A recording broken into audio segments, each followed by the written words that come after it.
Loïc Leloup, agriculteur dans le Loiret. Mon exploitation est blé, orge, colza, soja avec de l'irrigation. Système simplifié. Je ne laboure plus depuis 2 ans. J'ai un 8S e-Power 265. Lui, il est destiné à la traction. Vraiment tout ce qui est travaux lourds, des chômages. J'ai le 8S 245. Celui-là, il est là pour faire un peu ce qui est préparation de sol quand le gros n'est pas disponible. Après, sa tâche principale, c'est de semer. Après, j'ai un 7S. Ça, c'est pour la partie pulvérisation, donc en variation continue. Et après, j'ai 2 anciens tracteurs, le 6485 en tier 3.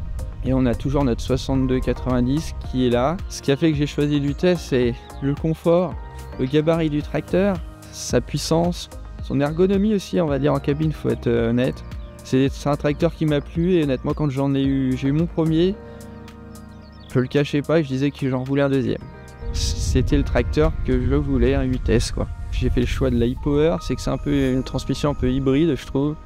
Moi qui suis utilisateur de variation continue et puis qui était utilisateur de Dyna 6, j'ai trouvé vraiment le bon compromis et le gros avantage c'est qu'on n'a plus de trou de gamme avec la e-Power.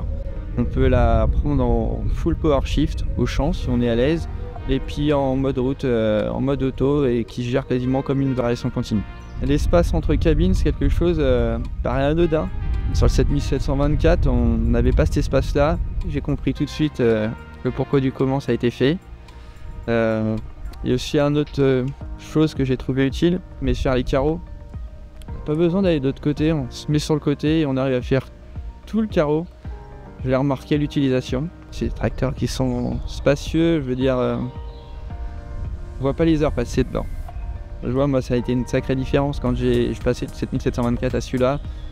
Je peux faire plus d'heures avec, j'arrive à la maison, je suis moins fatigué. Tous les tracteurs sont équipés au GPS, même le 6290. Je suis en RTK. Tous les passages sont figés au jour d'aujourd'hui. Tous les déchômeurs. Je rentre dans un champ. Toutes les bordures sont dessinées. Les établissements allez-y. C'est un concessionnaire qui a plusieurs bases. Ça nous a amené des choses positives. Quand on a besoin d'une pièce, c'est disponible dans une autre base. Des gens qui sont réactifs, puis ils sont assez dynamiques. En partie GPS, oui, je suis très demandeur. On a quelqu'un qui est au GPS, Monsieur Bigot, qui m'a fait vraiment très avancer dessus. Et oui, là, je suis toujours demandeur à ce niveau-là de tout ce qui est technologie. Pendant l'investissement de mon 8S e-Power, il y a plusieurs facteurs qui sont arrivés. Déjà, c'est le tracteur qui était confortable, l'ergonomie. Il y avait aussi tout ce qui était partie consommation qui est très intéressante. Il y a la partie garantie qui était aussi important. Et après j'ai la partie tout ce qui était crédit bail de chez ACO qui est très intéressant, souple. Ça m'a permis d'ailleurs même de recommencer 2 fois après.